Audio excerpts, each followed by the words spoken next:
Hi, I'm Stephen Garvey, founder, leader of National Citizens Alliance. Welcome here tonight. This is a pretty profound, very brief presentation on the child benefit plan that started in 2016. This will blow your mind what's going on. It is unbelievable. We're going to share the facts with you tonight, give you a couple examples so you understand the impact of this child benefit. And we're going to connect dots so you can understand the bigger picture. And we want to hear from you, of course, so leave your comments tonight. And just before I get into it, we did release this policy comparison today. If you go to our website at nationalcitizensalliance.ca, you can see how NCA compares in terms of policy to the mainstream parties. So come here, and then you can have a better understanding, a clearer choice for 2019. This is right on our homepage, so just go to our website and take a look at this, and you'll have a better understanding of us and these mainstream parties. I'm going to get right into this child benefit thing. This is unbelievable, and one of our main supporters shared the initial information on this, and we did background, and now we're here today to share the facts with you. And just at the beginning, I'm going to be very clear. Trudeau and the Liberals, they actually want to cut the child benefit gravy train to third world migrants. They actually want to cut the gravy train to these third world migrants flooding into our country. Actually, that's not true. NCA is the only federal party 2019 that will end this child benefit gravy train to third world migrants flooding into the country. That is a fact. This is literally, I'm going to be to the point, this is literally socialism on steroids. It is unbelievable what's going on.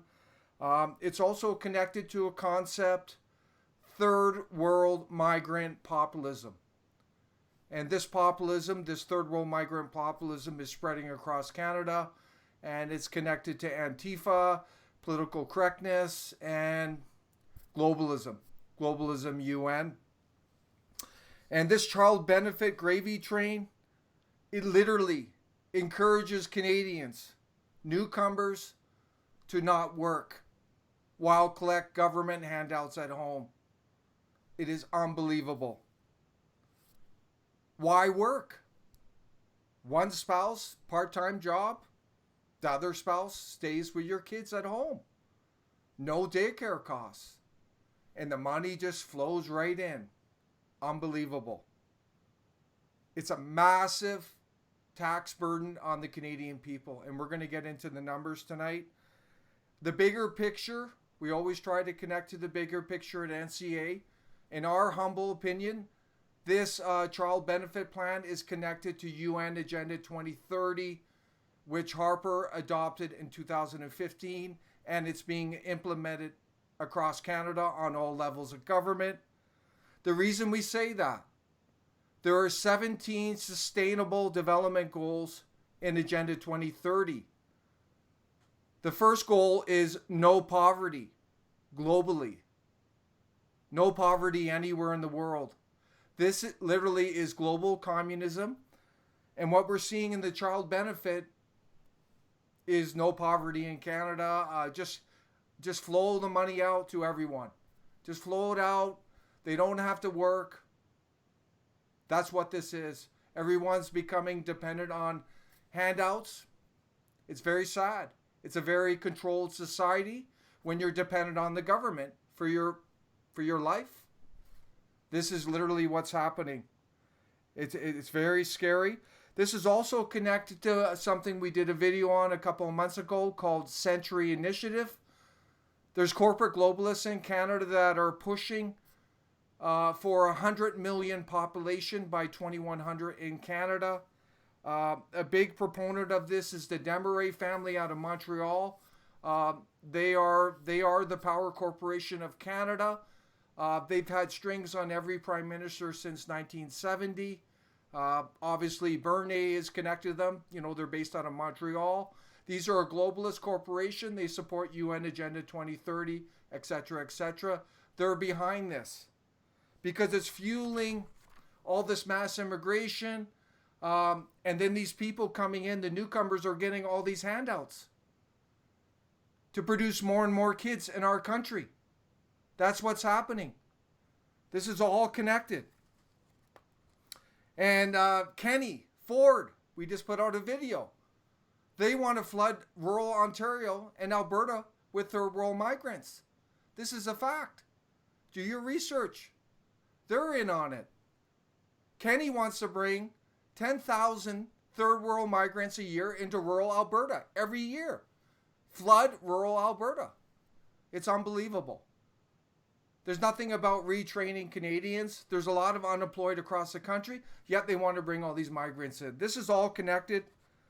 And another point I want to stress, to get on the child benefit gravy train, all you have to be is a resident of Canada, a resident here.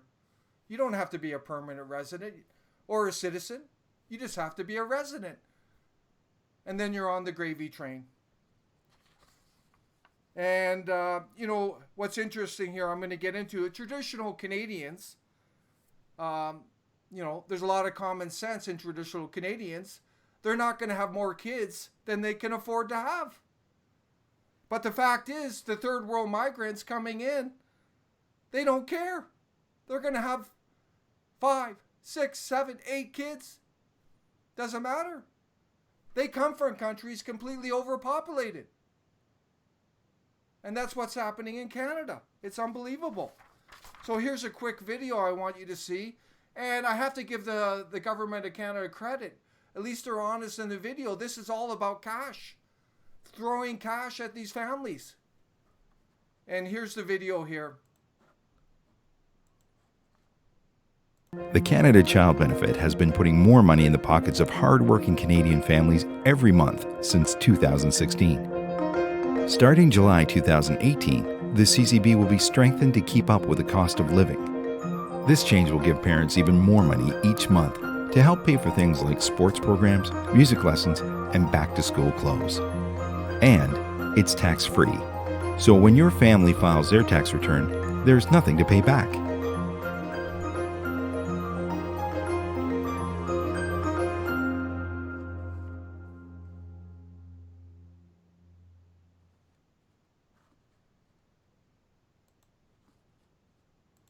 This here is actually from the government of Canada. It shows the child benefit plan. There was child benefits previously, and this is for income of $35,000, and it's increased over $35,000 a year right there. If you're in that bracket, if you're in the $70,000, it's increased over $2,500 a year, and this is kind of deceptive here, because the cutoff is $200,000 a year in income. So you are getting benefit at that income there. I'm going to get into the numbers here.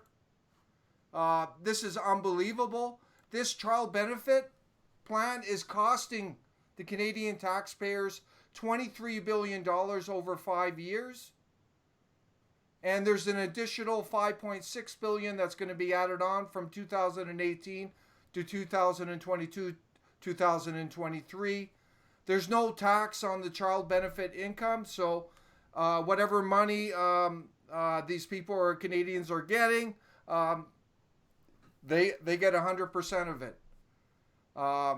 There's an increase in payments since this came in 2016 by $1,858 on average a month, $6,000 increase per year in child benefit per family.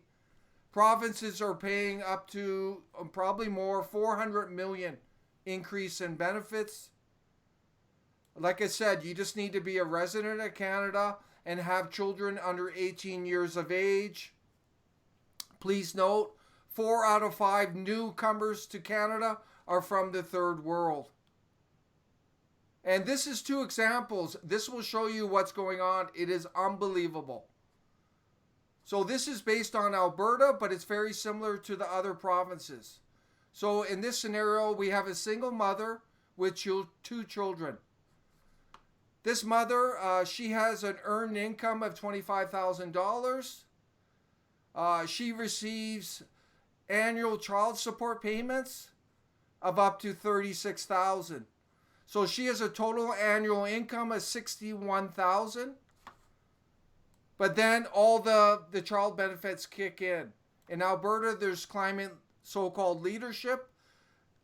She's getting $495 annually. There's GST credit. She's getting $866 annually. She's getting the Canada Child Benefit, which I just mentioned. It's $10,962. $913.50 paid per month annually. Alberta Child Benefit, $1,692.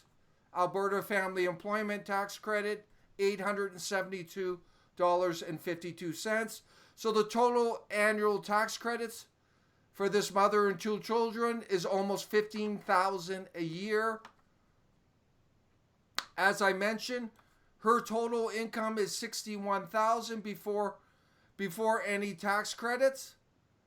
But the governments, they only view her earned income of $25,000 is calculated. So that's why she's receiving an annual tax credit of almost $15,000. So her total income is almost $76,000 a year under this child scheme. So if we look further, a total tax credit for a family of six kids, is around $42,877 a year. And let's assume they work part-time. Just a part-time job so they can receive, if they work part-time, even just $500 a year part-time, then they receive what's called,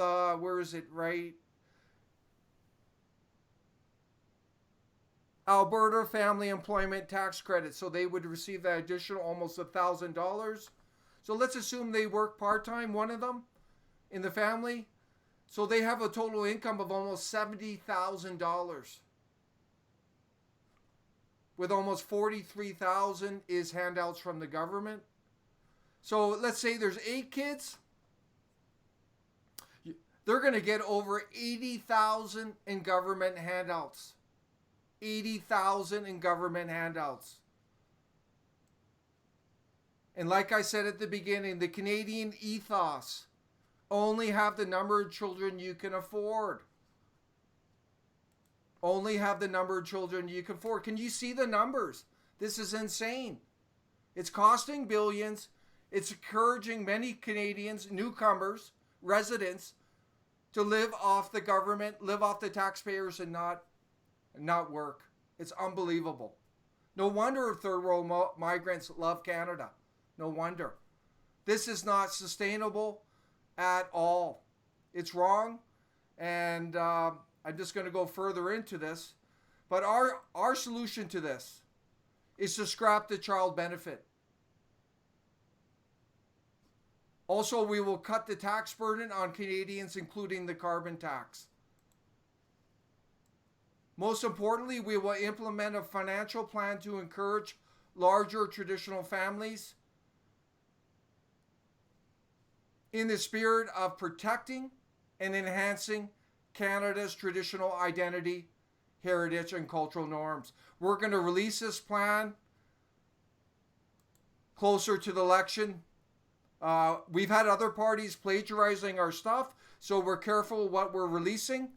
But we're going to be releasing this sometime in August, September, our plan for traditional families and the incentives we're going to place.